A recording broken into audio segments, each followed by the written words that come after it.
Imagine signing divorce papers while pregnant.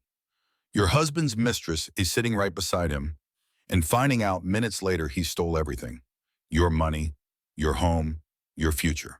But what if that same woman suddenly inherited 180 million and her ex decided she wasn't done being useful yet? This is the story of Claire Morrison, a woman who lost everything only to discover she was never the victim, she was the target. A revenge so cold, so calculated, it will leave you breathless till the very end. Stay with me for the next few minutes. You won't believe how this turns out. And hey, if you love powerful stories of revenge, justice, and rebirth, like, comment, and subscribe so you don't miss the next one. The rain hadn't stopped for 3 days. It hammered against the floor-to-ceiling windows of Hoffman and Associates, turning downtown Boston into a watercolor blur of gray and shadow. Sarah Mitchell sat alone on one side of the mahogany conference table, her hands folded over her 7-month pregnant belly, wearing wrinkled scrubs under a cheap cardigan that had seen better days.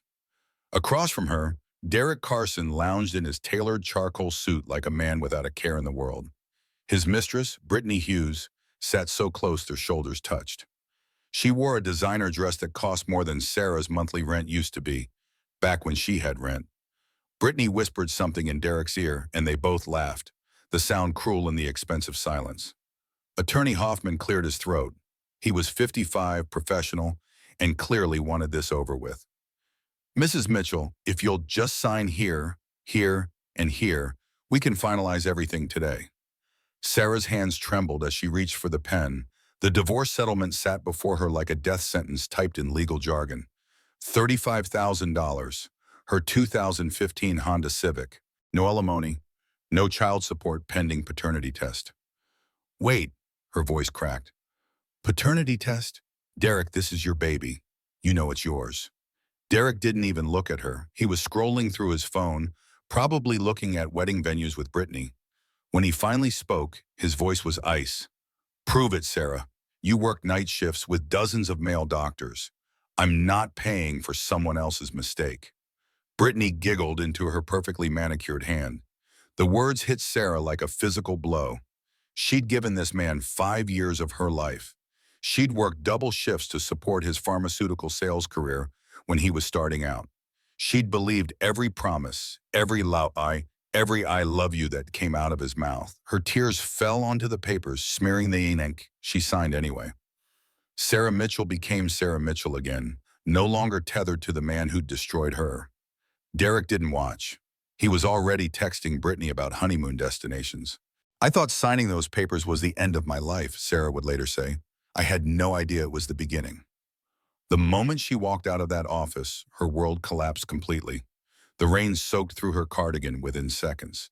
Sarah stood on the sidewalk, trying to remember where she'd parked, then remembered with a sick lurch. She hadn't driven. Derek had reported her car stolen that morning. The repo company had it before she even woke up. She pulled out her phone to call an Uber. Bank account balance, $0.00. Derek had emptied their joint account while she was signing the papers. Probably planned it to the minute. Sarah tried her best friend, Jordan Wells. Voicemail. She tried her supervisor at Boston General Hospital, where she'd worked for 6 years as an ER nurse. Voicemail. The rain came down harder, and she had $47 in cash and nowhere to go. She walked. 7 months pregnant, soaking wet, carrying a plastic bag with everything she owned.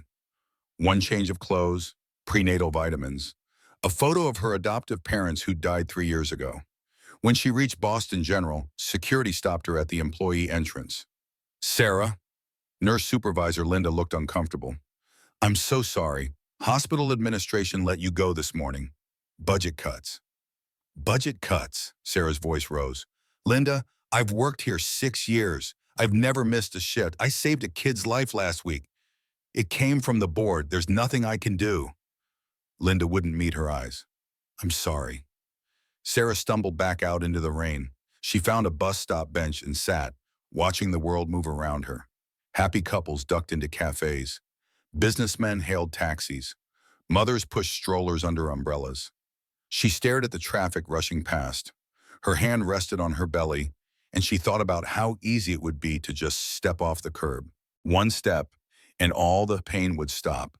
Then the baby kicked. Hard. Sarah gasped, tears mixing with rain. "I'm sorry," she whispered. "I'm so sorry, baby. Mommy doesn't know what to do." Her phone rang. Unknown number. She almost didn't answer. "Is this Sarah Mitchell, formerly Sarah Whitmore?" Sarah's breath caught. Whitmore was her birth name, from before she was adopted as an infant. "Who is this?" "My name is Richard Steinberg, senior partner at Steinberg and Associates. I represent the estate of Jonathan Whitmore, your biological father." The world tilted. "I was told both my birth parents died when I was a baby." "Your mother did.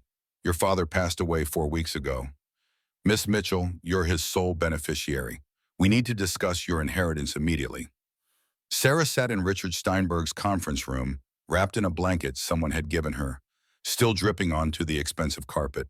The lawyer was 62, distinguished, with kind eyes that reminded her of someone she'd never met. He slid a photograph across the table. A man who would have been 67, wearing a doctor's coat, with eyes the same shade of brown as Sarah's. "Your father was Jonathan Whitmore, chief of surgery at Whitmore Medical Group. He built a network of 15 hospitals across New England, serving underserved communities." Sarah's hands shook as she picked up the photo. "Why didn't he ever contact me?" "He wanted to." Richard's voice was gentle. "But your adoptive parents were wonderful people who asked him not to disrupt your life. So he watched from afar. He donated to every hospital you trained at. He established scholarships in your name you never knew about. When you got your nursing degree, he was in the back row at your graduation." "He was there?" Sarah started crying again. "He died of pancreatic cancer. Very fast, he had just enough time to finalize his will." Richard opened a leather portfolio. Real estate holdings, hospital equity, investment accounts, life insurance. "Miss Mitchell, your father's estate is valued at approximately $180 million. Sarah's vision went black. When she came to, Richard was pressing a water bottle into her hands. "Breathe, Miss Mitchell. I know it's a shock." 180 million? She couldn't process it. Yesterday, she'd been counting quarters for the bus. "There are conditions." Richard's expression grew serious. "Your father was very specific. You have a 6-month evaluation period to prove you can responsibly manage the estate. You must not be under undue influence of a spouse. Fortunately, I see you just finalized your divorce. You must demonstrate sound mental and physical health. If you die or are declared incompetent during the 6 months, everything goes to the Whitmore Medical Foundation." "That's reasonable," Sarah said slowly. "But why all the conditions?" Richard pulled out a thick folder. "Because your father knew about your marriage to Derek Carson. He hired investigators 2 years ago when Derek appeared in your life." He opened the folder. "Derek researched wealthy women in Boston. He attended hospital charity events, specifically targeting heiresses. His first wife, Patricia Carson, died in 2019 in a car accident. She'd inherited $80 million 3 months before her death." Sarah's blood ran cold. "You think Derek, your father, wanted to warn you, but you were already married. He built these will conditions to protect you after his death." Richard's assistant burst into the room. "Sir, we just received a legal inquiry about the Whitmore estate from Carson Legal Services." The folder slipped from Sarah's hands. "He already knows." "I'm assigning you security immediately." Richard was already dialing. "Former Secret Service agent Michael Brennan. He'll keep you safe while—" His phone rang. He answered and his face went pale. "Miss Mitchell, that was Boston General Hospital. Derek Carson checked himself into the ER 15 minutes ago, claiming you assaulted him during the divorce signing. He's filing for a restraining order and emergency protective custody of your unborn child." Sarah understood with horrible clarity. "He planned the divorce. He wanted me to inherit alone. Then he'll take everything." "Not if I have anything to say about it," Richard said grimly. "Let's get you somewhere safe." The brownstone in Back Bay was nothing like anywhere Sarah had ever lived. 3 stories of pristine brick and brass, with security cameras at every entrance and a panic room disguised as a wine cellar. Richard had arranged everything within 2 hours. Michael Brennan stood in the doorway like a wall, 44 years old, former Secret Service, with scarred hands and eyes that missed nothing. Miss Mitchell, I'll be coordinating your security detail. Derek Carson can't file for custody of an unborn child. It's intimidation. We have time to build your case. Sarah's best friend, Jordan Wells, arrived an hour later, still in her public defender's blazer, hair wild from running. Sarah, oh my God, are you okay? She pulled Sarah into a fierce hug. I got your message. I'm representing you pro bono. Derek's restraining order is complete garbage. The judge will throw it out. For the first time in days, Sarah felt something like hope. Let me show you the house, Michael said. Master bedroom upstairs, full security system, medical supplies in every bathroom. You're safe here. The hot shower was the first one Sarah had taken in 3 days. She stood under the water until it ran cold, watching the grime and despair wash down the drain. When she emerged, she found clothes in her size laid out on the bed. Nothing fancy, just soft cotton that felt like heaven against her skin. Downstairs, Richard had ordered enough food for 10 people. You need to eat. Doctor's orders, well, lawyer's orders. Sarah sat at the kitchen table and ate real food for the first time in days. Jordan sat across from her, already making notes on a legal pad. Okay, here's what we know. Derek filed the restraining order based on a claim you attacked him. But there were witnesses in that room, Attorney Hoffman, Brittany, the receptionist. They all saw you sign papers and leave. He has no case. But he's Derek, Sarah said quietly. He always has a plan. Then we'll be smarter, Richard said. Your father left detailed instructions for exactly this scenario. He knew Derek would come after the inheritance. Over the next week, Sarah's life transformed. Richard walked her through her father's empire, 15 hospitals, dozens of clinics, research facilities focused on serving low-income communities. Jonathan Whitmore had been a surgeon who believed healthcare was a human right, not a privilege. He wanted you to continue at his work, Richard explained, showing her photographs of her father in surgical scrubs, surrounded by grateful patients. You have 6 months to prove you're ready. Sarah met with hospital administrators who greeted her with respect and sympathy. We'd be honored to offer you the chief of nursing position at Whitmore Memorial. Once you're ready, Miss Mitchell. She attended a prenatal appointment at Whitmore Memorial Hospital, carefully chosen because Derek didn't know which hospital she was using. Dr. Patricia Reeves was 52, warm, with steady hands and a kind smile. Everything looks perfect, Sarah. Baby is healthy. You're at 30 weeks, right on track. Sarah exhaled for what felt like the first time in weeks. I'm going to make it. Dr. Reeves squeezed her hand. You already have. That night, Sarah stood in the Brownstones' kitchen, looking out at the Boston skyline. Michael was checking the perimeter. Jordan had gone home to prepare Sarah's defense. Richard had left her with a laptop full of files about her father's life, a life spent helping others. I can do this, Sarah whispered to her reflection in the dark window. I can be worthy of him. The baby kicked in agreement. For 2 weeks, Sarah lived in cautious peace. She read her father's journals, learning about his philosophy of medicine and service. She attended virtual meetings with foundation directors. She even started designing a program to provide free prenatal care to uninsured mothers, women just like she'd been 2 weeks ago. Jordan's legal work was paying off. The restraining order hearing was scheduled, and they had overwhelming evidence Derek's claims were fabricated. Hospital security footage showed Sarah leaving the divorce attorney's office calmly. Attorney Hoffman was willing to testify she'd been composed and cooperative. He's going to lose, Jordan said confidently, and once we establish he filed false charges, we can pursue harassment and defamation.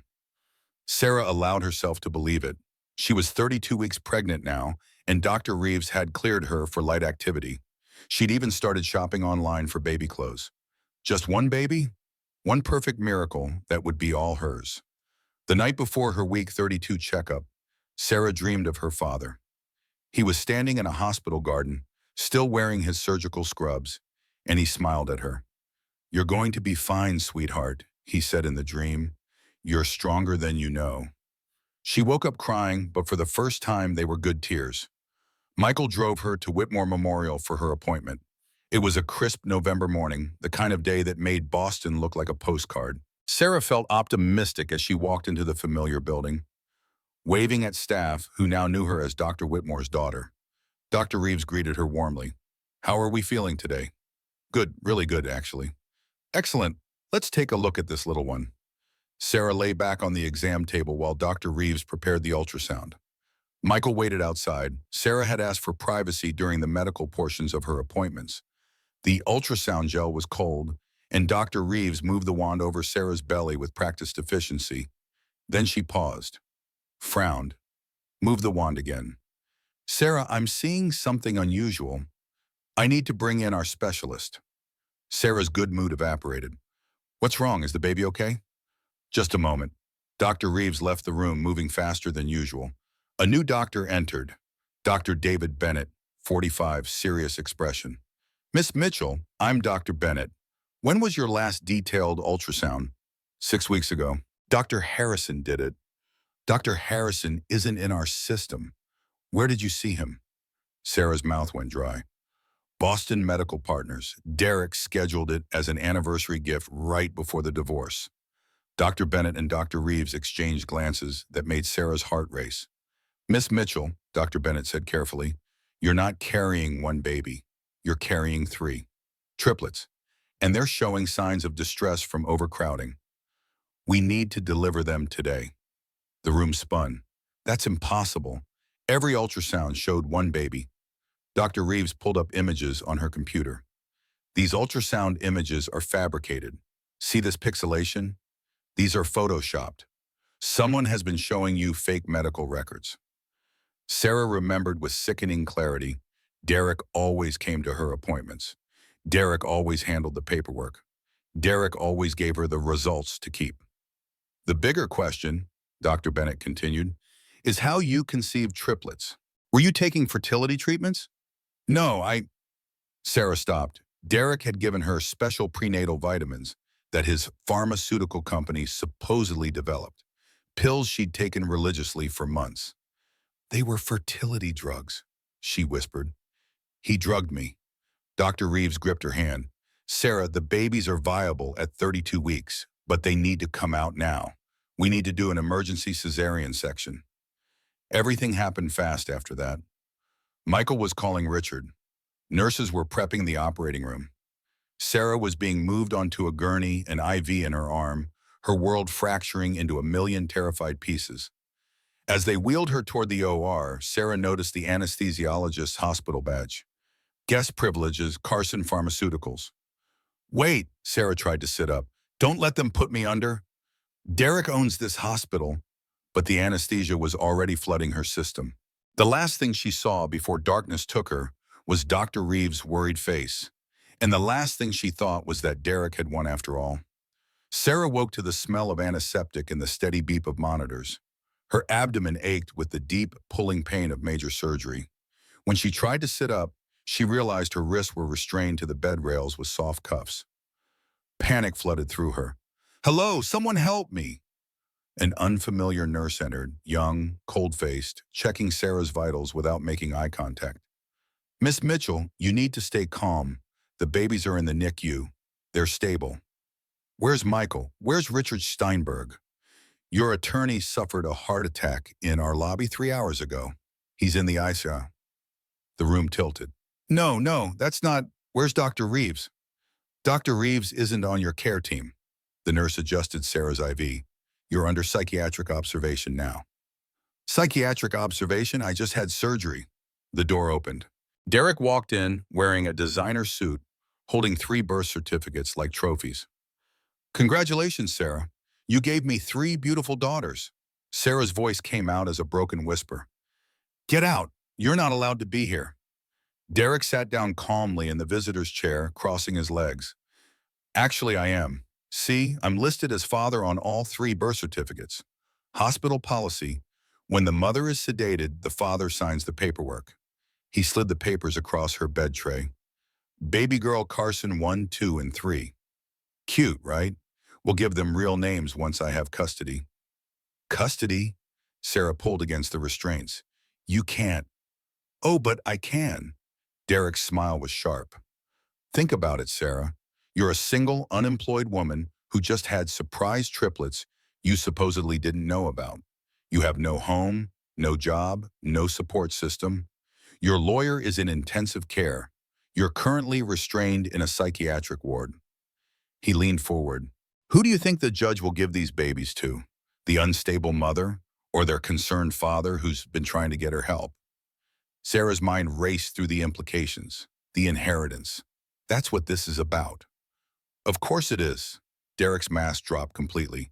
Your father's precious will says you need to be competent and stable to inherit. A woman who just had surprise triplets can't explain how she conceived them, has no support system, and is under psychiatric evaluation?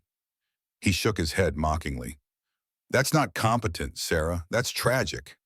He pulled out more papers. Temporary emergency custody agreement. Just sign here and I'll make sure the babies get the best care while you recover. Recover from what you did to me. Sarah's voice shook with rage. You gave me fertility drugs without my consent. You faked my medical records. You planned all of this. Derek stood up, smoothing his suit jacket. Prove it. Your medical files show you refused proper prenatal care, doctor shopped, exhibited paranoid behavior. I have statements from 3 physicians about your mental instability. He walked toward the door, then paused. Oh, and Sarah? Postpartum depression is so tragic, especially with triplets. Some women just give up. He was threatening to kill her once he had control of the money. The babies, Sarah gasped. Don't hurt them. Please. Derek's smile widened. Why would I hurt them? They're worth $80 million in life insurance alone. Each. He left, the door clicking shut behind him with horrible finality. Sarah tried to scream, but only a broken sob came out. She pulled against the restraints until her wrists bled. She couldn't see her babies. She couldn't call for help. Richard was dying or dead. Michael was gone. Jordan didn't even know where she was. She was completely, utterly alone. The hours that followed blurred together in a haze of forced medication and despair. Nurses came and went, their faces swimming in Sarah's drugged vision. She heard voices discussing her case in the hallway, words like postpartum psychosis, and danger to herself and others. She tried to explain about Derek, about the fertility drugs, about the murder plot, but the more she talked, the more they nodded and wrote on their charts. Everything she said sounded like the paranoid delusions of a mentally ill woman. At some point, she didn't know if it was day or night, Derek returned with a hospital administrator and a social worker. They stood at the foot of her bed while Derek played the concerned ex-husband perfectly. I just want what's best for Sarah and the babies, he said, his voice dripping with false sympathy. She's been through so much. The divorce, the unexpected pregnancy, losing her job. I think she just broke. The social worker nodded sympathetically. Mr. Carson has offered to cover all medical expenses and take temporary custody until Miss Mitchell is stabilized. No, Sarah's voice was hoarse from screaming. He's lying. He killed his first wife. Check Patricia Carson. She'd caught in 2019 right after inheriting money. The administrator and social worker exchanged a look, the look that said, this poor, crazy woman. Derek touched the social worker's arm gently. This is what I'm talking about. These paranoid accusations. Patricia died in a car accident. It was investigated thoroughly. After they left, Sarah lay in the dark and cried until she had no tears left. Her body ached from the surgery. Her breasts were swollen with milk for babies she couldn't feed. Her mind felt foggy from whatever drugs they were giving her. She thought about her father, who'd spent his life saving people and died without ever holding his daughter. She thought about the $180 million she'd never get to use for good. She thought about 3 tiny babies in the NICU who would grow up with a monster for a father. And she thought, I can't let him win. But she had no idea how to stop him. The answer came at midnight from an unexpected source. Sarah was drifting in and out of medicated sleep when she heard her door open quietly. A figure in scrubs moved through the shadows, checking that the hallway was clear before approaching the bed. Miss Mitchell, don't scream. I'm here to help. The woman's name tag read, Emma Crawford, RN. She was 29 with tired eyes and a wedding ring that caught the light from the monitors. Emma quickly removed Sarah's wrist restraints. We don't have much time. Can you walk? Who are you? Sarah's voice was barely a whisper. Someone who knows what Derek Carson does to women like you. Emma helped Sarah sit up slowly. 4 years ago, I worked at Mass General. Derek's first wife, Patricia, was admitted for postpartum psychosis after she inherited money. I was her nurse. Emma's voice cracked. She died here. They said suicide, but I knew it wasn't. You tried to report it, Sarah guessed. I was fired, blacklisted. Derek has connections everywhere. Hospitals, pharmaceutical companies, medical boards. Emma met Sarah's eyes. But I kept copies of Patricia's medical records. I kept my notes about the medication discrepancies. And I know someone who can help you. Someone Derek can't touch. Who? A friend of your father's. Someone your father trusted with his life. Emma glanced at the door. Can you walk? We need to get you out of here now before the night shift changes. Sarah's legs were unsteady, but determination pushed her upright. My babies. I'm bringing them. I promise you. Emma wrapped a robe around Sarah's hospital gown. But first, we get you to safety. If Derek gets that custody order, you'll never see them again. Sarah knew it was insane to trust this stranger, but Emma's eyes held something Sarah recognized. The haunted look of someone who'd watched Derek destroy a life before and refused to let it happen again. Okay, Sarah whispered. Let's go. Emma wheeled Sarah down the service elevator in a wheelchair, moving with practiced efficiency through corridors Sarah had never seen. They emerged into a loading dock where a black SUV waited, engine running. The driver's door opened and a man stepped out. Tall, early 40s, wearing expensive casual clothes that looked slept in. His eyes were gray and assessing, taking in Sarah's condition in a single glance. Miss Mitchell, he said quietly. My name is Nathaniel Grant. I'm a friend of your father's. Please get in. You're safe now. Sarah had seen Nathaniel Grant's face on magazine covers. Forbes called him the tech industry's most ruthless disruptor, a billionaire who'd built biomed systems from nothing and revolutionized neonatal care technology.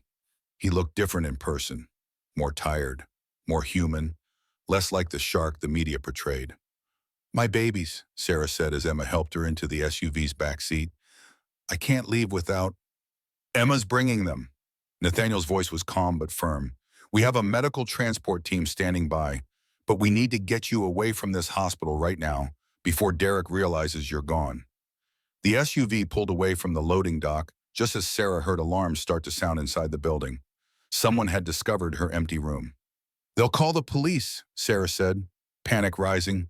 They'll say I kidnapped my own children. Let them. Nathaniel met her eyes in the rearview mirror. I have lawyers who eat false police reports for breakfast. Your father asked me to protect you if anything happened to him. I'm not letting you down.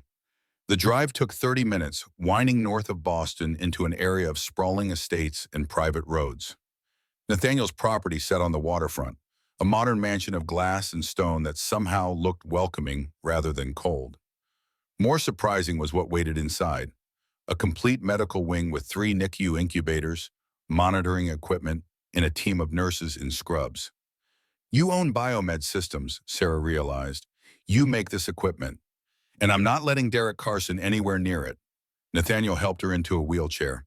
Dr. Reynolds will check you over. Your surgical incisions need proper care, and whatever sedatives they gave you need to clear your system. 20 minutes later, another vehicle arrived. Emma emerged carefully carrying a medical transport incubator. Then another, then a third. Sarah burst into tears at the sight of them.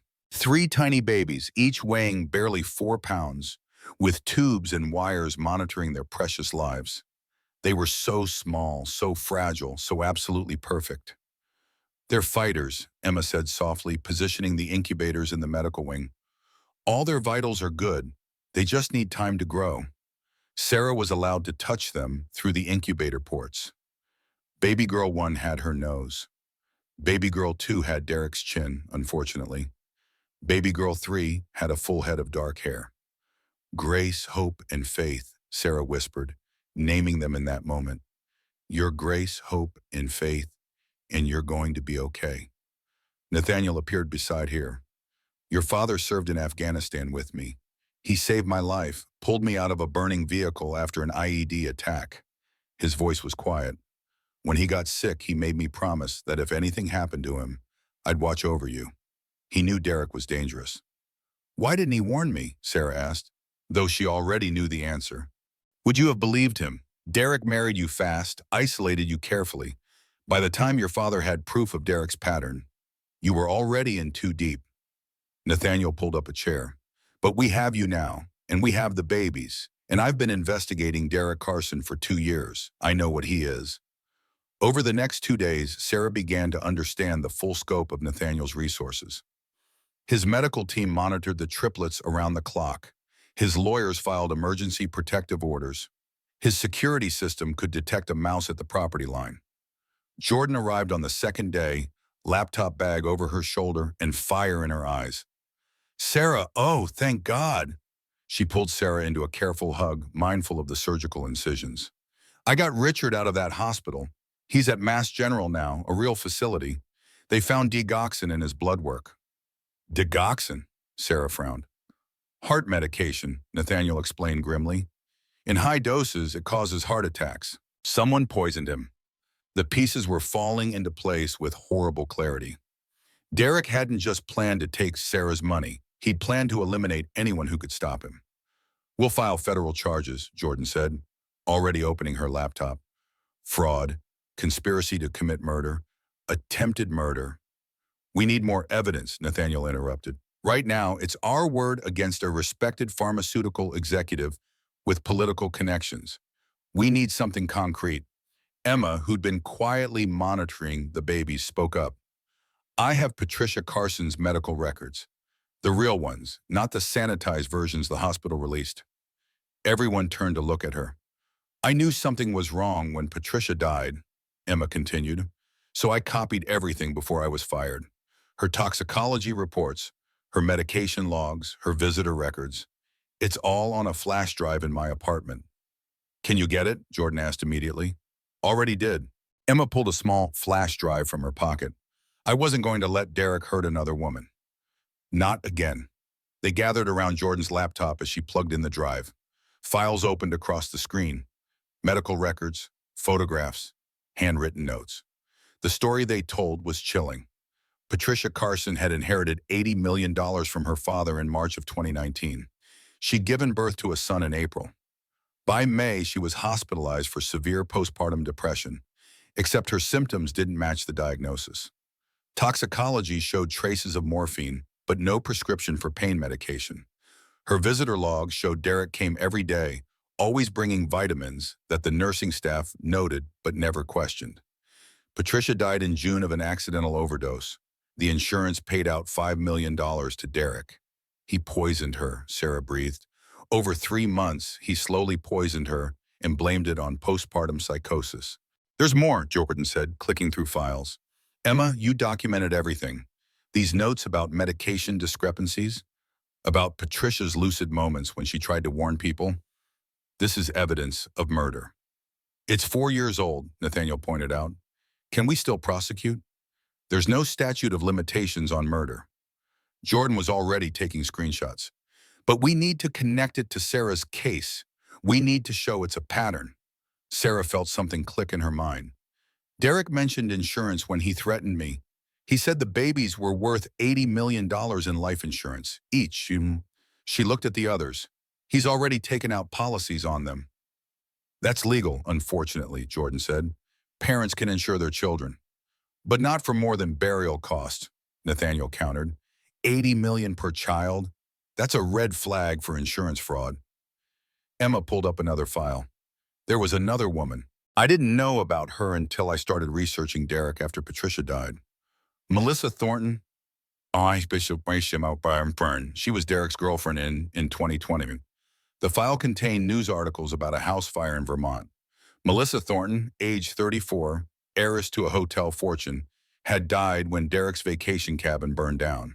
Derek had been there but escaped. The fire was ruled accidental, faulty wiring. She'd inherited $120 million from her grandmother 6 weeks before the fire, Emma said quietly. Derek was the beneficiary on her life insurance, $5 million. The room fell silent. They were looking at a serial killer who'd perfected the art of making murder look accidental or self-inflicted. We need the FBI, Sarah said. This is federal, interstate fraud, conspiracy, multiple murders. Nathaniel pulled out his phone. I have a contact. Rebecca Hayes. She's a senior agent in the Boston field office. We were on a task force together a few years ago. He dialed, putting it on speaker. Nathaniel Grant. Agent Hayes sounded surprised. Haven't heard from you since the defense contractor case. What's up? I need your help with a serial killer. There was a pause. I'm listening. Nathaniel explained everything. Patricia, Melissa, Sarah, the inheritance, the poisoning, the fake medical records. Agent Hayes listened without interrupting. When he finished, she said, We've actually been investigating Carson Pharmaceuticals for Medicare fraud. Small-scale stuff, billing irregularities. But if you have evidence of murder, that changes everything. Send me what you have. Jordan transferred the files while they waited. Sarah checked on the babies. All three were sleeping peacefully, their tiny chests rising and falling in the rhythm of life. They're going to be okay, Nathaniel said, appearing beside her. All of them, including you. Sarah wanted to believe him. But she'd learned that safety was an illusion Derek could shatter whenever he wanted. Her fears proved justified faster than anyone expected. On the morning of the third day at Nathaniel's estate, federal marshals appeared at the gates with a court order. Sarah watched from the security monitor as they handed papers to Nathaniel's head of security. Her hands shook as she held baby Grace, who just finished a bottle feeding. Nathaniel read the order, his expression darkening with each line. Judge Morrison, no relation to Derek, apparently, has ruled that the babies were removed from hospital custody against medical advice. We have 12 hours to return them or face felony kidnapping charges. That judge is in Derek's pocket, Jordan said immediately. We can appeal. Appeals take time we don't have. Nathaniel's jaw was tight. And if we don't comply, Sarah will be arrested. She'll give birth in prison. She already gave birth, Sarah interrupted quietly. She looked down at Grace's perfect little face. I won't let him have them. I'll run. Take them somewhere Derek can't find us. That makes you a fugitive. Jordan gripped up Sarah's shoulder. We have to fight this legally, even if the system is rigged. The phone rang. Nathaniel answered, listened, then turned on the television. Derek was on CNN wearing his most sincere expression. My ex-wife is clearly suffering from severe postpartum psychosis. A billionaire has essentially kidnapped her and my 3 daughters. I'm not angry, I'm worried. Sarah needs help, and I just want my family safe. The news anchor nodded sympathetically. The hospital reports indicate Miss Mitchell left against medical advice with her children, who were still in critical condition. I don't blame Sarah, Derek continued. She's sick, but Nathaniel Grant is taking advantage of a vulnerable woman for his own purposes. It's predatory. Sarah felt sick. Derek was spinning the narrative perfectly. She was the crazy woman, Nathaniel was the villain, and Derek was the concerned father. By noon, protesters had gathered outside Nathaniel's gates. Let those babies get proper medical care, they chanted. Billionaires think they can do whatever they want. CPS opened an investigation. A social worker interviewed Sarah via video call, taking notes while Sarah tried to explain about Derek's history, about the murdered wives, about the inheritance plot. The social worker's expression grew more concerned with every word Sarah spoke. Not concerned about Derek, concerned about Sarah's mental state. Miss Mitchell, do you have any documentation of these allegations? The FBI is investigating, but no current charges have been filed against Mr. Carson? Not yet, but I see. The social worker made another note. Miss Mitchell, I'm recommending a psychiatric evaluation before we proceed with any custody decisions. After the call ended, Sarah put her head in her hands. He's winning. Everything I say makes me sound more unstable. Jordan's phone buzzed. She read the message and went pale. Sarah, Michael Brennan just gave an interview to the Globe. The article appeared on Jordan's screen. Michael, the bodyguard Richard had hired, the man who was supposed to protect Sarah, was now claiming he'd been deeply concerned about her mental state from day one. She became obsessed with conspiracy theories about her ex-husband, Michael was quoted saying. She believed he was tracking her, that he'd planted surveillance devices, that he was trying to have her declared insane. I tried to get her help, but she wouldn't listen. Then she disappeared with Nathaniel Grant, and I knew she'd found someone who would enable her delusions. He's been on Derek's payroll the whole time, Nathaniel said grimly, probably since day one. Derek knew Richard would hire protection, so he made sure the protection was compromised. The final blow came from Richard's law firm. With Richard still hospitalized and unable to work, the senior partners issued a statement recommending that Derek Carson be appointed temporary estate administrator until Miss Mitchell's mental competency can be properly established. Derek was taking control of the $180 million. Sarah stood in the nursery watching her 3 daughters sleep. Grace was the fighter, always moving. Hope was quiet and observant. Faith had the sweetest cry. "I'm going to lose them," she whispered. "Derek's going to take everything." Nathaniel appeared in the doorway. Not without a fight, but even he looked worried. The court hearing was unavoidable. If they didn't appear, Sarah would be arrested and the babies would be seized by CPS anyway. At least this way they could present their case. The courtroom was packed. Media, protesters, Derek's supporters wearing buttons that said, "Fathers have rights too." Sarah sat between Jordan and Nathaniel, feeling 100 eyes judging her. Derek sat across the aisle with his legal team, wearing a modest suit and an expression of pained concern. Brittany was notably absent. Derek was playing the devoted father, not the adulterous husband. Judge Morrison, a stern woman in her 60s, called the hearing to order. "We're here to determine the immediate custody of 3 minors, currently identified as baby girl Carson 1, 2, and 3. Your Honor," Jordan stood, "my client has named the children Grace, Hope, and Faith Mitchell. They're her daughters." Noted. Judge Morrison didn't look impressed. "Mr. Carson, your petition." Derek's lawyer was polished and prepared. "Your Honor, Mr. Carson seeks emergency custody based on Miss Mitchell's demonstrated mental instability and her actions in removing premature infants from medical care against doctor's orders." "Miss Mitchell," the judge turned to Sarah, "why did you remove your children from the hospital?" Sarah took a breath. "Your Honor, I believe my ex-husband has been plotting to murder me to gain control of my inheritance. He has killed at least 2 previous partners." The courtroom erupted in murmurs. Judge Morrison banged her gavel. "Miss Mitchell, do you have evidence of these extraordinary claims? The FBI is investigating. Has Mr. Carson been charged with any crimes?" "Not yet, but has he been arrested?" "No, Your Honor, but..." "So your claims are based on your belief, with no current criminal proceedings to support them?" Sarah felt the trap closing. "Your Honor, if you examine the deaths of Patricia Carson and Melissa Thornton..." "I've reviewed the files your attorney submitted." Judge Morrison's expression was skeptical. "Patricia Carson died of an accidental overdose 4 years ago. Melissa Thornton died in a house fire ruled accidental. You're suggesting Mr. Carson murdered both of them?" "Yes, Your Honor." "And your evidences?" Jordan stood quickly. "Your Honor, we have medical records suggesting Patricia Carson was systematically poisoned. We have evidence of a pattern, circumstantial evidence of events years in the past." The judge looked at Derek. "Mr. Carson, do you have any criminal record?" "No, Your Honor. These accusations are painful." "Sarah is ill. I want her to get help." Judge Morrison made a note. "Miss Mitchell, are you currently taking any psychiatric medications?" The question was a trap. If Sarah said yes, she was mentally ill.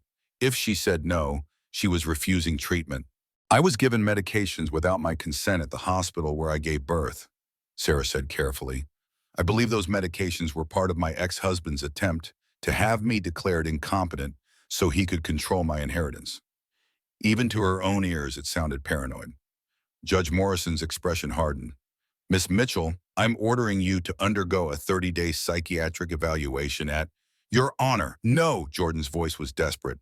"You can't send her to a facility where she'll be vulnerable." "Mr. Grant," the judge turned to Nathaniel, "are you in a relationship with Miss Mitchell?" Nathaniel stood. "No, Your Honor. I'm a friend of her late father's acting as..." "Are you financially supporting her?" "I'm providing a safe place for her and her children." "So you're cohabiting?" The judge made another note. "Miss Mitchell moves from her husband to a billionaire within weeks. Interesting pattern." Sarah felt everything slipping away. The judge had already decided.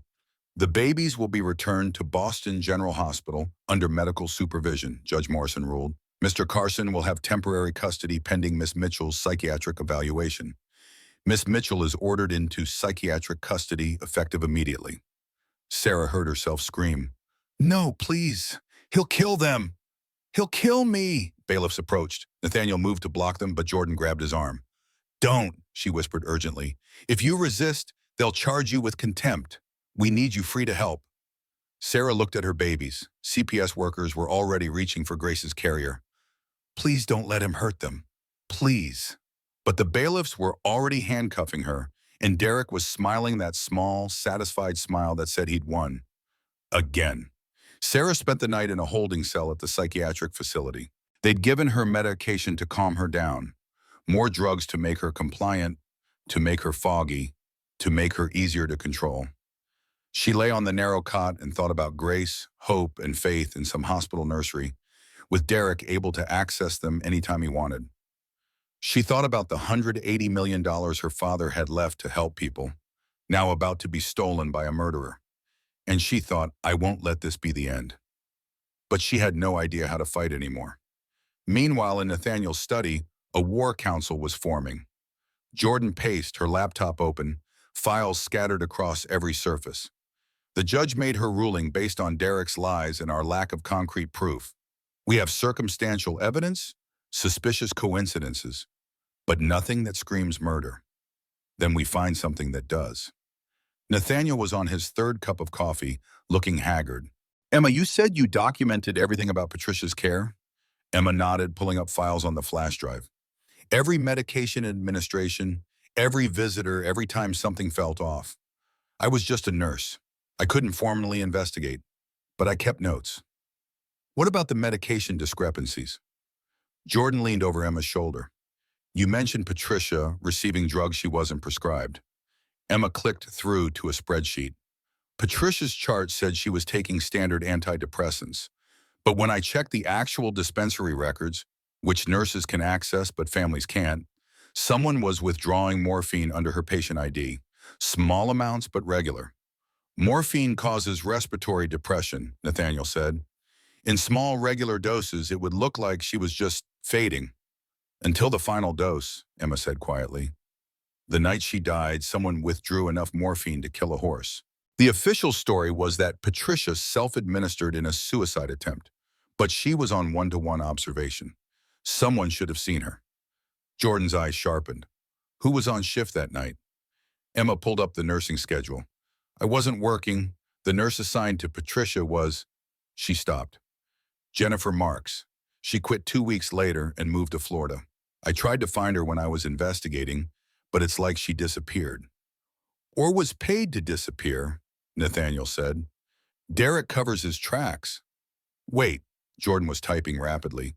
"Jennifer Marks, formerly of Boston. Let me check property records in Florida." She pulled up a database. Holy hell. Jennifer Marks purchased a waterfront condo in Miami 3 weeks after Patricia died. Purchase price, $900,000. Cash. The room went silent. "No nurse makes that kind of money," Emma said. "Not honestly." Derek paid her. Jordan was already compiling documentation. Patricia dies on Jennifer's watch. Jennifer disappears with a sudden windfall. That's not coincidence. "Can we prove Derek made the payment?" Nathaniel asked. Jordan shook her head. "Not directly. He'd use shell companies, offshore accounts. But the timing is damning." "What about Melissa Thornton and Ambassador, the fire in Vermont?" Nathaniel pulled up the fire marshal's report he'd obtained. "Ruled accidental. Faulty wiring in an old cabin. But look at this." He pointed to a diagram. The fire started in 3 separate locations simultaneously. That's not faulty wiring. That's arson. "Why didn't the fire marshal catch that?" Jordan demanded. "Because Derek's company had done charitable donations to the Vermont Fire Department the year before. $250,000 for new equipment." Nathaniel's expression was grim. He buys people everywhere. Emma was reading through more of Patricia's files. There's something else. Patricia tried to tell people. Look at these nurses' notes from May, 2 weeks before she died. Patient expressing concerns about husband's behavior. States he's been giving her vitamins that make her feel strange. Patient appears lucid and rational. Recommended discussing with physician. Did the physician follow up? Jordan asked. The psychiatrist's note from the next day says patient exhibiting paranoid delusions about spouse. Increased antipsychotic medication. Emma's voice shook. They dismissed her, just like they're dismissing Sarah. The pieces were all there. A pattern of murder, of manipulation, of using the medical system to silence victims. But they needed something current, something that directly connected to Sarah's case. Jordan's phone rang. FBI agent Rebecca Hayes. I've been digging into Derek Carson, Hayes said without preamble. The Medicare fraud case just got a lot more interesting. Carson Pharmaceuticals has been billing for medications that were never manufactured.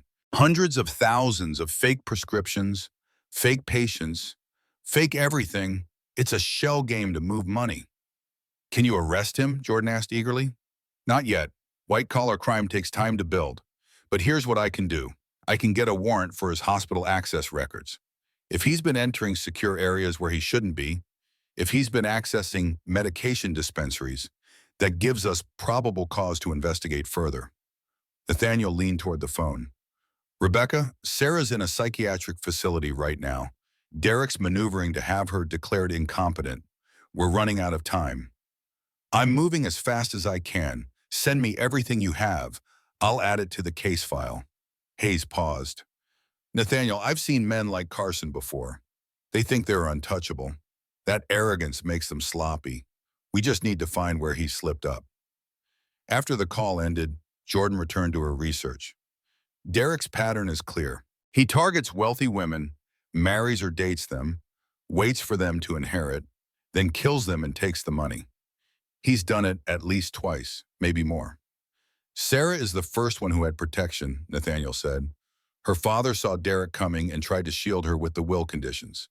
That's why Derek had to divorce her before Jonathan died, to get around the spousal influence clause. But then Sarah inherited anyway, Emma added, so Derek had to find another way to take control, make her seem incompetent. The fertility drugs, Jordan said suddenly, the triplets. Derek gave Sarah massive doses of fertility medication without her knowledge or consent. That's assault. That's poisoning. Can we prove it? Nathaniel asked. Jordan pulled up Sarah's medical records from Nathaniel's facility. Dr. Reynolds did a full toxicology panel when Sarah arrived. The fertility drugs were still in her system at concentrations 4 times higher than therapeutic doses. We have documentation. That's current evidence of a crime, Emma said. Not 4 years old. Current. They were building a case piece by piece, but Sarah was still locked in a psychiatric facility, and Derek still had access to the babies. Jordan's phone buzzed with a news alert. She opened it and felt her blood run cold. Oh no. What? Nathaniel looked over her shoulder. The headline read, Philanthropist Derek Carson announces $1 million donation to Boston Children's Hospital, NICU wing in honor of his daughters. The article included a photo of Derek holding all 3 babies, surrounded by hospital administrators and beaming nurses.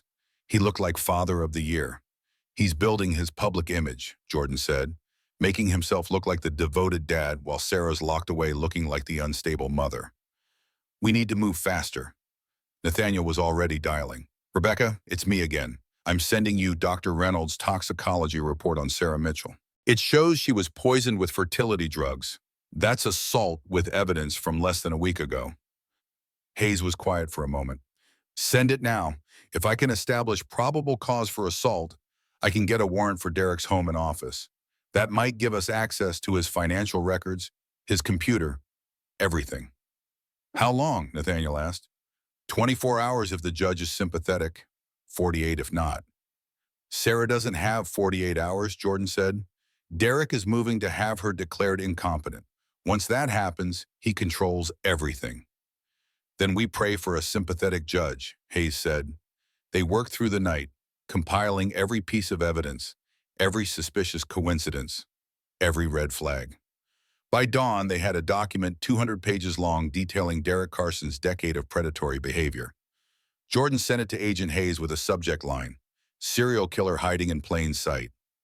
Now they just had to wait, and hope Sarah could survive long enough for justice to catch up. Sarah woke to the sound of doors unlocking. It was her third morning in the psychiatric facility, and she'd learned to dread that sound. It meant medication time, or another evaluation, or Derek visiting under the guise of being a concerned ex-husband. But this time, the voice that followed was different. "Sarah Mitchell, you're being released into federal protective custody."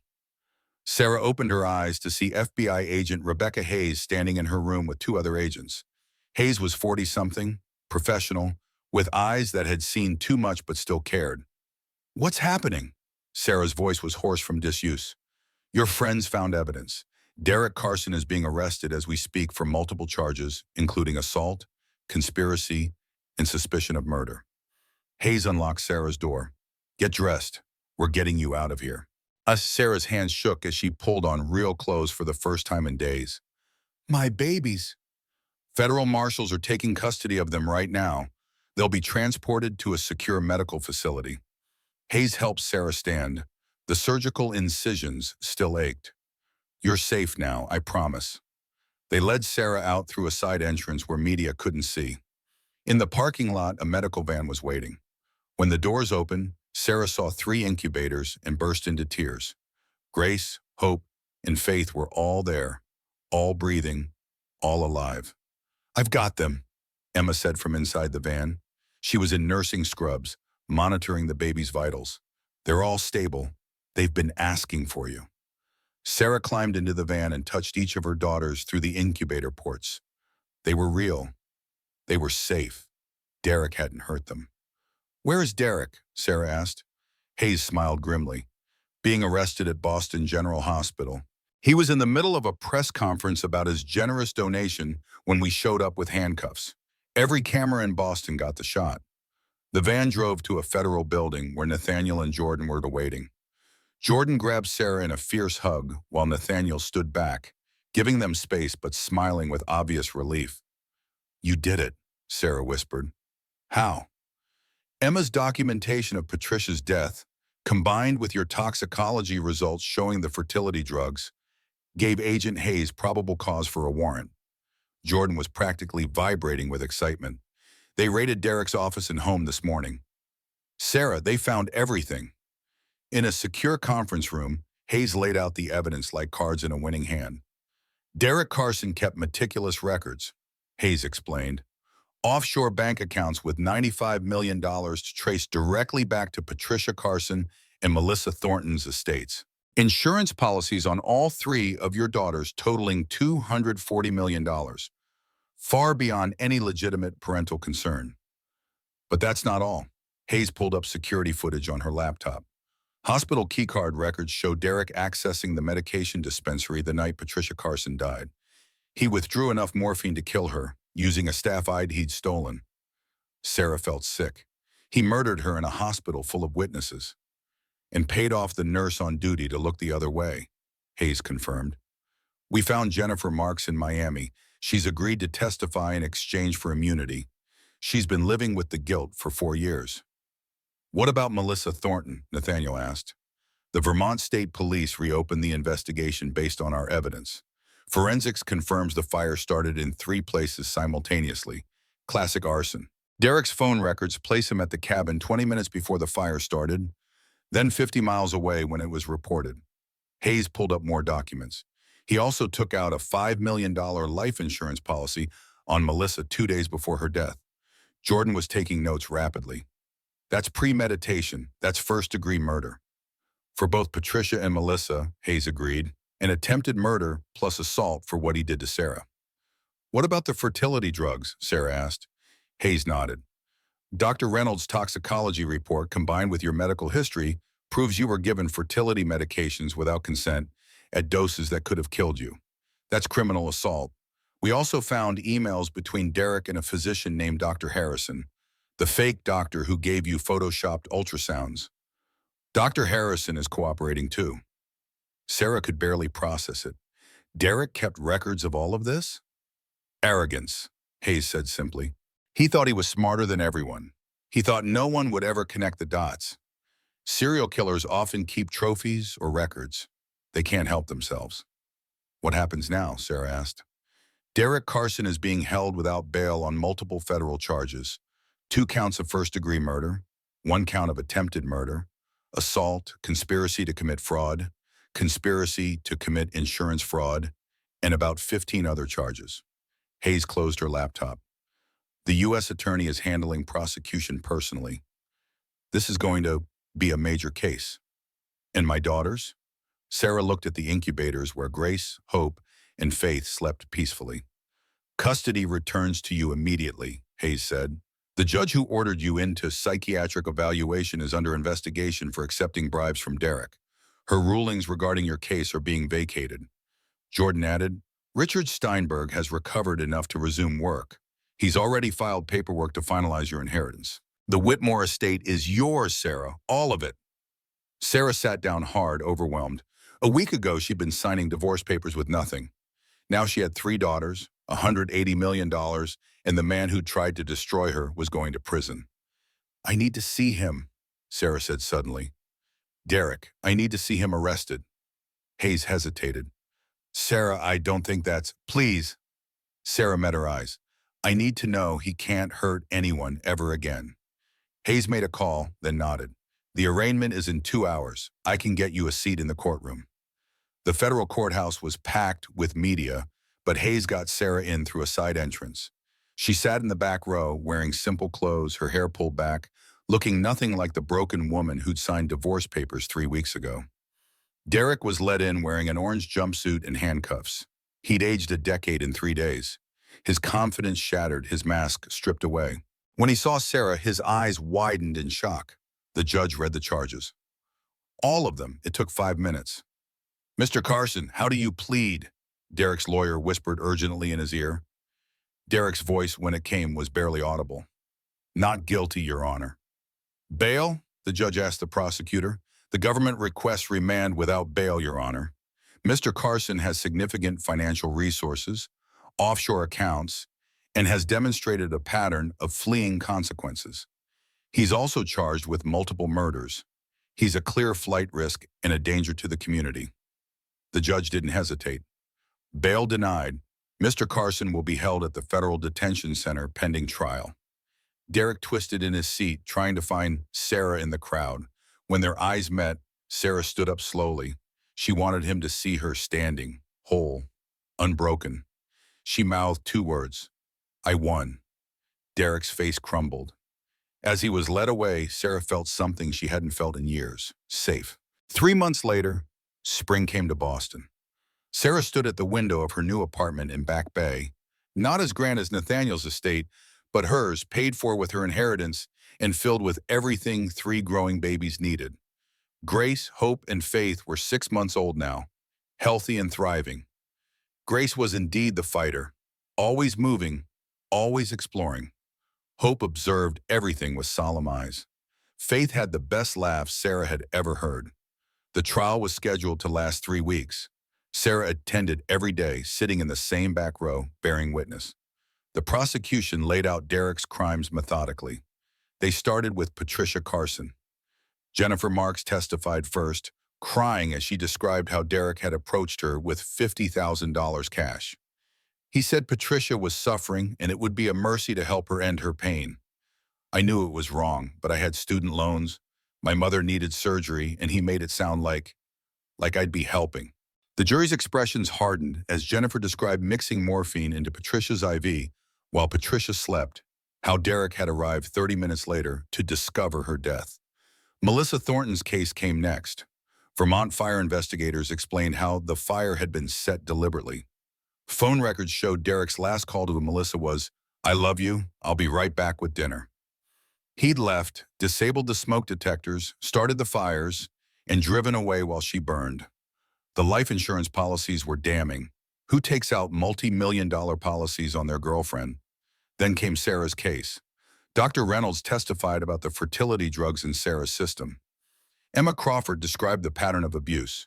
Richard Steinberg, fully recovered, walked the jury through Derek's systematic targeting of Sarah because of her inheritance.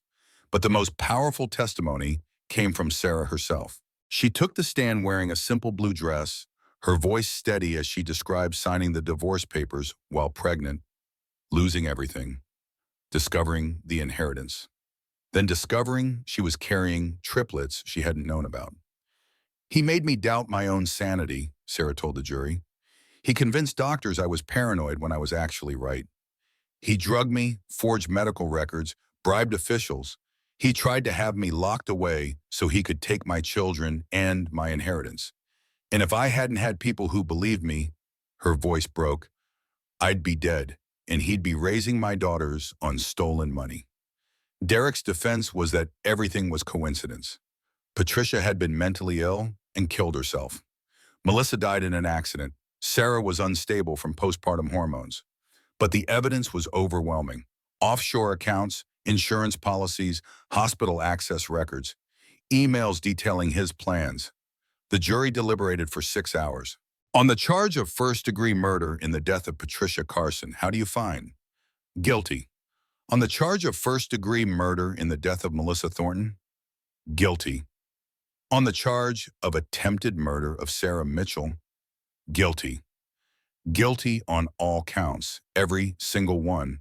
Derek showed no emotion as the verdicts were read.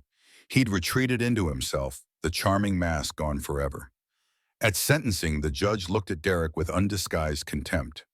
Mr. Carson, you are a predator who used the medical system and your privilege to murder vulnerable women for money. You represent the worst of humanity.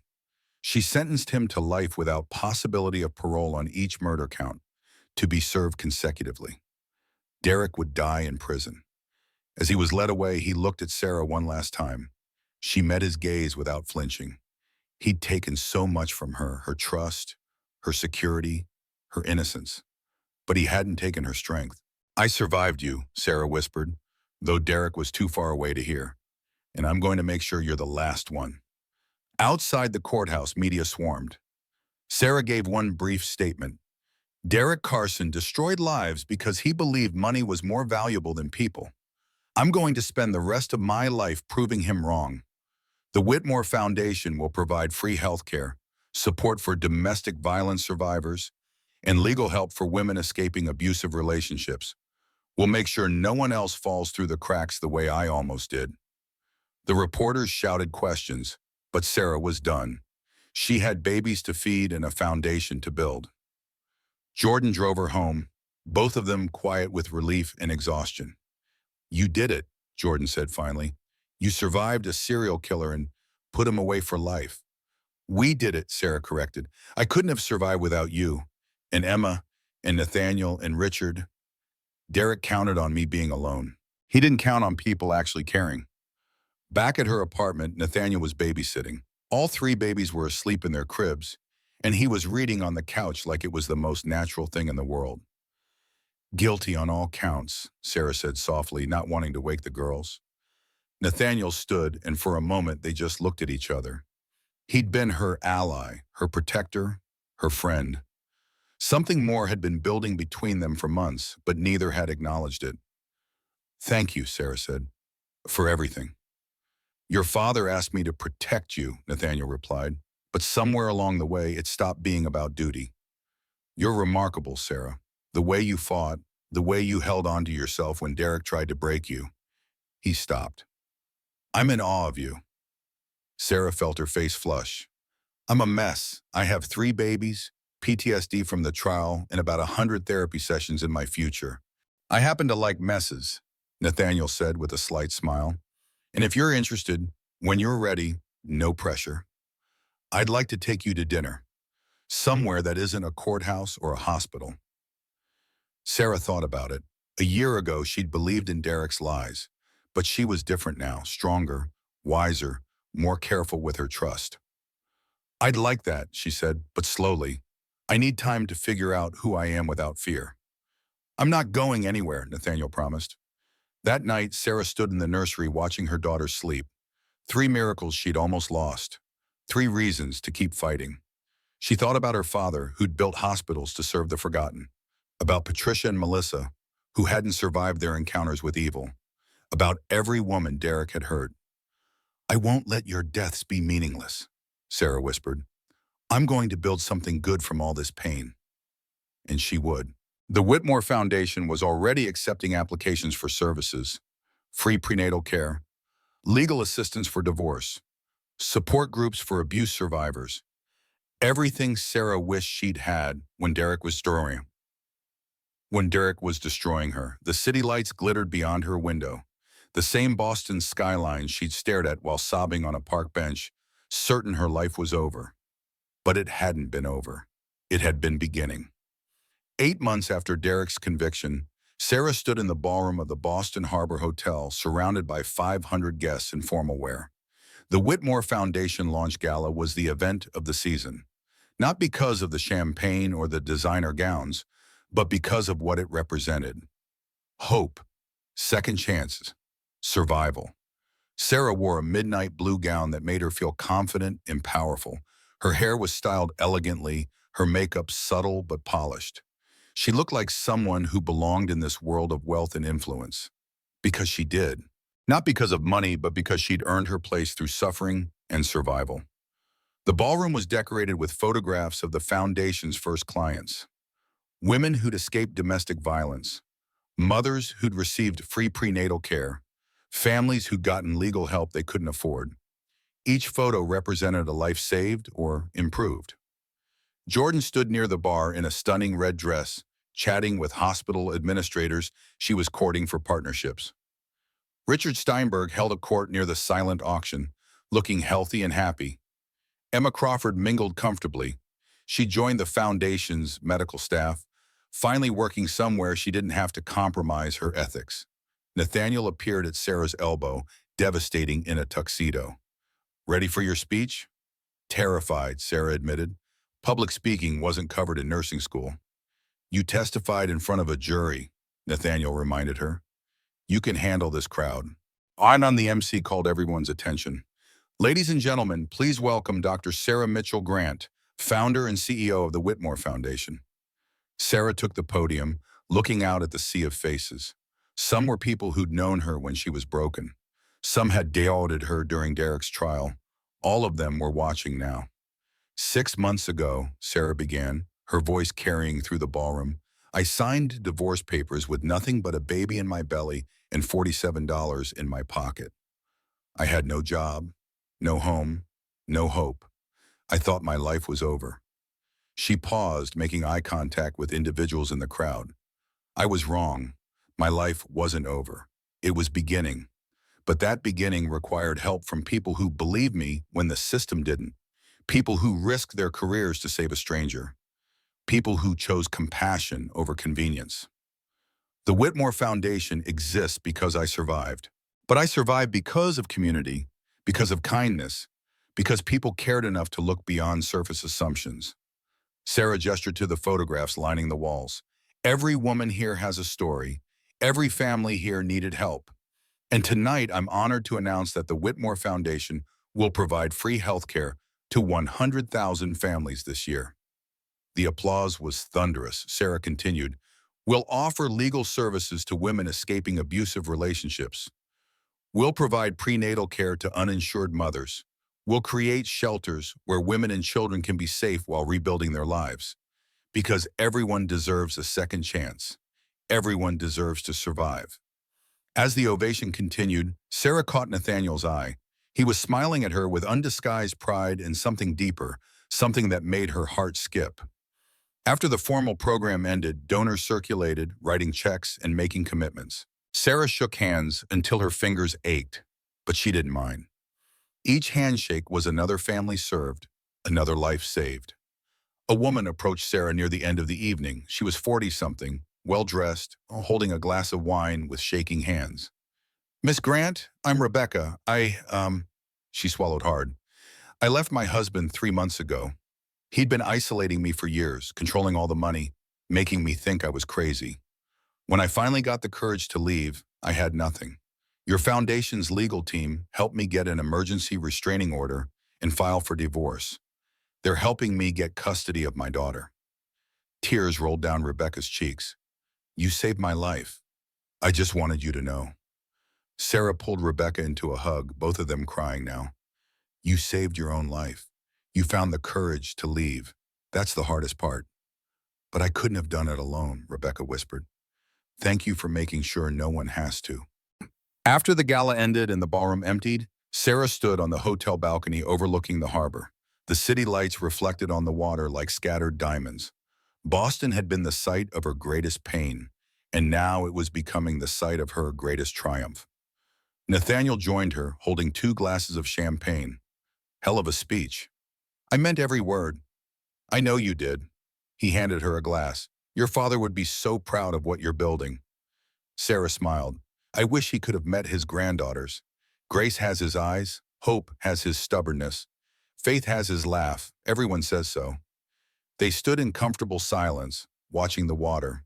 Then Nathaniel said quietly, Sarah, I need to tell you something. She turned to face him. That sounds serious. I'm in love with you. The words hung in the air between them. Sarah's breath caught. I've been in love with you for months, Nathaniel continued. Since you stood in that courtroom and refused to be broken. Since you held your daughters for the first time and promised them you'd survive. Since every single moment you've chosen the strength over surrender. He set down his champagne glass.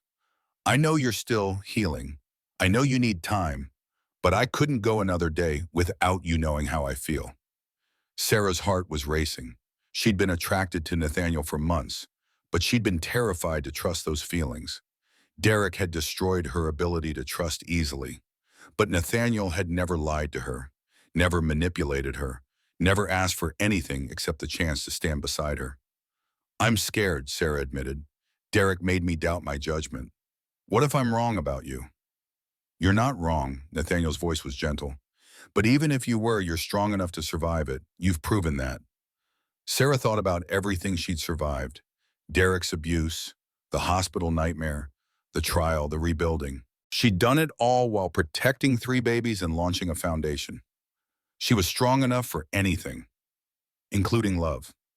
I'm not ready to rush into anything, Sarah said carefully, but I'd like to see where this goes. Slowly. Nathaniel smiled and it transformed his whole face. Slow sounds perfect. He kissed her then, soft and careful, asking permission with every movement. Sarah kissed him back, tasting hope and possibility. When they pulled apart, Sarah was smiling. This is crazy. A year ago, I was signing divorce papers. Now I'm kissing a billionaire on a hotel balcony. Life is strange, Nathaniel agreed, but I happen to think you deserve strange and wonderful after everything you've been through. They left the hotel together, driving back to Sarah's apartment, where a babysitter was watching Grace, Hope, and Faith. The girls were 10 months old now, crawling, babbling, developing distinct personalities. When they arrived, all 3 babies were asleep. Nathaniel helped carry their equipment inside, comfortable in Sarah's space in a way that felt right. Coffee? Sarah offered. I should go. You need rest. But Nathaniel didn't move toward the door. Sarah made a decision. Stay. Not for just stay. Have coffee. Talk. Be here. So they sat on Sarah's couch, drinking coffee and talking until 2 in the morning about everything and nothing. About Nathaniel's late wife who died of cancer 5 years ago. About Sarah's adoptive parents who'd loved her fiercely. About hopes and fears and dreams for the future. When Nathaniel finally left, Sarah felt lighter than she had in years. She checked on her daughters one more time before bed. Grace was tangled in her blanket as always. Hope slept perfectly still. Faith clutched her stuffed bear. Your mom is falling in love, Sarah whispered to them. Is that crazy? After everything that happened? Faith stirred in her sleep, making a soft sound that could have been agreement or just baby dreaming. I'm going to be careful, Sarah promised. I'm going to take it slow. But I'm also going to let myself be happy. Because you 3 deserve a mother who knows how to live, not just survive. She kissed each sleeping forehead and went to bed, dreaming for the first time in years of a future that didn't include fear. 1 year after the divorce papers, Sarah stood in her kitchen making breakfast, while 3 toddlers created cheerful chaos around her. Grace was trying to feed the dog. Hope was stacking blocks with architectural precision. Faith was singing a song in her own invented language. The apartment smelled like coffee and pancakes and baby shampoo, the scent of home. Nathaniel emerged from the bedroom wearing sweatpants and an MIT t-shirt, hair sleep mussed, looking nothing like the billionaire CEO the world knew. He scooped up Faith and spun her around, making her giggle. "Ta-da!" Faith squealed, and Sarah's heart swelled. They'd been married for 8 months now, a quiet ceremony at City Hall with just Jordan, Emma, and Richard as witnesses. Nothing like Sarah's first wedding, with its expensive flowers and false promises. This marriage was built on truth, on trust earned through crisis, on love that had grown slowly and carefully. Nathaniel had sold his tech company and joined the Whitmore Foundation full-time. Together, they'd expanded from 15 hospitals to 30. They'd opened free clinics in every major city in New England. They'd helped thousands of families access health care they couldn't afford. Sarah had gone back to school, earning her medical degree through an accelerated program. She still practiced emergency medicine 1 day a week. She needed to stay connected to patient care, to remember why the foundation mattered. Mail came, Nathaniel said, setting Faith in her high chair. He handed Sarah a magazine. Forbes wants to interview us. America's most powerful couple in healthcare. Sarah laughed. I told them we're too busy actually helping people to do photo shoots. I told them the same thing. They're persistent. He kissed her forehead. How about we compromise? One interview, they come here, no glamour shots, just real life. Real life with pancake-covered toddlers and yesterday's coffee cups? Sarah gestured at their decidedly unglamorous kitchen. Exactly. Show them what real partnership looks like. That afternoon, Sarah took the girls to visit her father's grave. The Jonathan Whitmore Memorial Garden at Whitmore Memorial Hospital had become her sanctuary, a place of peace where patients and families could process grief and joy. She spread a blanket and let the girls toddle around while she talked to the headstone. Hi, Dad. The girls are walking now. Well, Grace is running. Hope is cautious. Faith does everything backwards first, then figures out the right way. Sarah pulled weeds from around the stone. The foundation helped 300,000 people this year. We're expanding into mental health services next. Free therapy for abuse survivors, support groups, crisis counseling. A butterfly landed on Faith's hand. The toddler went very still, mesmerized. I wish you could have met them, Sarah continued, but I tell them about you all the time, about how you built hospitals to serve people nobody else cared about how you spent your whole life helping others. She touched the stone. I'm trying to be worthy of you. You already are. Sarah turned to find Nathaniel standing at the garden entrance with Richard Steinberg. Richard looked proud, like a father at graduation. Your father would be amazed by what you've built, Richard said, joining her on the blanket. The foundation is exactly what he dreamed of. Healthcare is a human right, not a privilege. We're just getting started, Sarah said. Next year, we're launching a research division. We're going to study domestic violence patterns, develop early intervention programs, train healthcare workers to recognize abuse. She watched her daughters play. I want to make sure no one else goes through what I did. Richard handed her a folder. Speaking of which, Derek Carson's appeal was denied, again. That's 14 unsuccessful appeals. He's exhausted his legal options. He'll die in prison. Sarah felt nothing but relief. Derek was a closed chapter, a cautionary tale, a monster safely caged. Good, she said simply. That evening, the whole chosen family gathered for dinner. Jordan arrived with her new girlfriend, a professor of constitutional law. Emma brought her husband and 2 kids. Richard came with his wife, who'd flown in from Florida to visit. They crowded around Sarah's dining table. Too many people for the space, but nobody cared. They ate pasta and salad and garlic bread, while the toddlers threw food and everyone laughed. To family, Jordan toasted, raising her wine glass. The kind we choose. To survival, Emma added. To second chances, Richard said. Sarah looked around the table at the people who'd saved her life in different ways. Jordan, who'd fought for her legally. Emma, who'd risked everything to tell the truth. Richard, who'd guided her through grief. Nathaniel, who'd shown her that love didn't have to hurt. To all of us, Sarah said, to finding each other in the darkness. After dinner, after everyone had gone home and the girls were asleep, Sarah and Nathaniel sat on their small balcony watching the city lights. Do you ever think about him? Nathaniel asked quietly. Derek? Less and less, Sarah admitted. At first he haunted me, every nightmare, every moment of doubt, but therapy helps. Building the foundation helps. Watching our daughters grow up safe and loved helps. She leaned against Nathaniel's shoulder. He tried to destroy me, but instead he showed me exactly who I could become. Who's that? Sarah thought about the question. Someone who doesn't run from hard things. Someone who helps others because I know what it's like to need help. Someone who builds instead of breaks. You've always been that person, Nathaniel said. Derek just tried to hide it. You found yourself again. No, Sarah corrected gently. I became someone new. The old Sarah wouldn't have survived what I went through. She was too trusting, too eager to see the best in people. This Sarah is wiser, stronger, more careful with her trust. She turned to look at him, but also more grateful when someone earns it.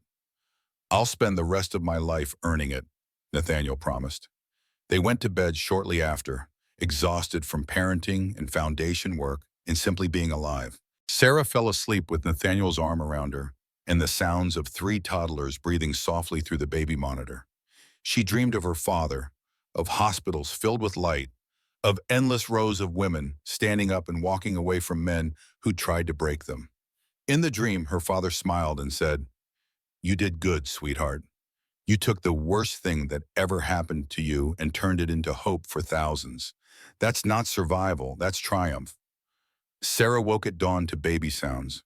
Faith was awake, singing to herself in her crib. Sarah went to the nursery and picked up her youngest daughter, breathing in that perfect baby smell that wouldn't last much longer. "Good morning, little one. Did you sleep well?" Faith patted Sarah's cheek with one chubby hand, then pointed at the window where morning light was breaking through clouds. "Light," Faith said clearly. It was one of her first real words. "Yes, baby. Light." Sarah carried her to the window. "It's a beautiful morning." And it was. A beautiful morning and a beautiful life that Sarah had built from the ashes of the worst year of her existence. People would ask her sometimes if she regretted signing those divorce papers in tears. She'd smile and say, "That signature set me free. I lost a man who never loved me, but I gained 3 daughters who saved my life, a partner who sees me as an equal, and a purpose bigger than myself." Sometimes the worst day of your life is actually the first day of your real life. And her real life, it turned out, was extraordinary. Sarah walked to her desk and looked at the family photo sitting there. Her, Nathaniel, and 3 grinning toddlers. Behind them, the sign for Whitmore Medical Center was visible. Healthcare is a human right. She thought about Patricia Carson, who didn't survive, about Melissa Thornton, who didn't get a second chance, about every woman Derek had hurt over the years. "I won't let your deaths be meaningless," Sarah whispered, as she did every morning. "I'm building something good from all that pain." The Whitmore Foundation had helped 300,000 people in its first year. Next year, they'd help 500,000. The year after, 1,000,000. They'd keep growing, keep healing, keep proving that one person's choice to survive could ripple out and save countless others. That was Sarah's legacy. Not the money, not the headlines, not the viral story of the nurse who became a CEO. Her legacy was every woman who escaped abuse because the foundation provided legal help. Every baby born healthy because the foundation provided prenatal care. Every family that stayed together because the foundation provided resources they couldn't afford. Grace, hope, and faith. The names fit perfectly. Grace for unearned kindness. Hope for believing in better days. Faith for trusting that goodness still existed in a world that had tried to destroy her. Sarah had signed those divorce papers in tears, thinking her life was ending. But really, it had just been the first page of a story about survival, about triumph, about building something beautiful from broken pieces. And that story, her story, was far from over. It was only just beginning.